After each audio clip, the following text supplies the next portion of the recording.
لہٰذا جب موسیٰ علیہ السلام اللہ تعالیٰ سے یہ دعا مانگتے ہیں کہ رب اشرح لی، کہ مجھے پہلے دل کا سکون نصیب فرمائے کہ تب جا کے میں فرعون سے بات کر سکوں، تو اہل علم جو نقطہ بیان کر رہے ہیں، ہم جب کسی سے بات کرتے ہیں تو ایک ہماری بات کا سٹارٹنگ پوائنٹ ہوتا ہے، ایک اینڈنگ پوائنٹ ہوتا ہے، اور درمیان میں ہم اپنی بات کو اپنی پیک کے اوپر لے کر جاتے ہیں۔ لہٰذا جب تک اطمینان والی کیفیت نہ ہو، بات نہیں ہو سکتی۔ مگر یہ تو تب ہوتا ہے کہ جب بات کرنے والا بات کر رہا ہو اور سامنے آڈینس جو ہے وہ آرام سے بیٹھ کے سن رہی ہو۔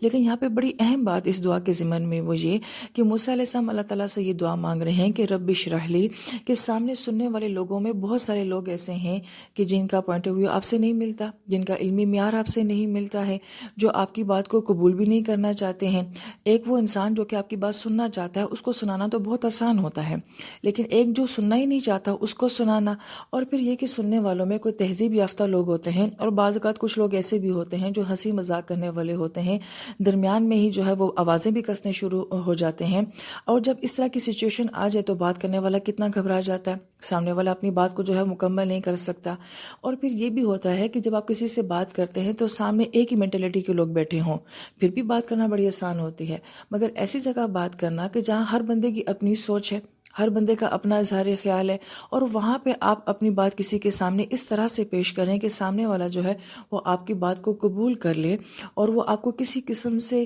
کسی بھی انداز سے تنگ نہ کرے کہ آپ اپنی بات جو ہے پرسکون طریقے سے آگے ڈیلیور کر سکیں۔ یہ سب جو خوبصورت پوائنٹ ہیں یہ رب اشرح لی کے اندر آ جاتے ہیں کہ مالک اللہ مجھے بات کرنے کی وسعت بھی نصیب فرمانا، اور جب میں بات کروں تو میری بات اس طرح سے ہو کہ وہ سامنے والے کے اوپر اثر کر جائے، اور سامنے والا میری بات کو قبول کر لے۔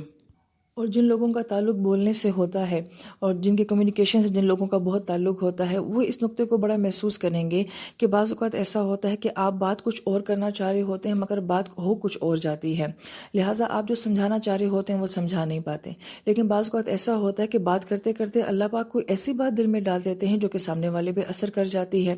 یہ رب اشرح لی کا فائدہ ہوتا ہے کہ انسان کے منہ سے اللہ تعالیٰ ایسی بات کروا دیں جو کہ سامنے والے کو کلک کر جائے۔ تو رب اشرح لی کا ایک خوبصورت معنی یہ بھی ہے کہ اللہ تعالیٰ میری بات میں وسعت نصیب فرما دے، مجھے ایسے پوائنٹس دے دے، ایسے نکات دے دے، ایسا انداز دے دے کہ سامنے والا میری بات کو قبول کر لے۔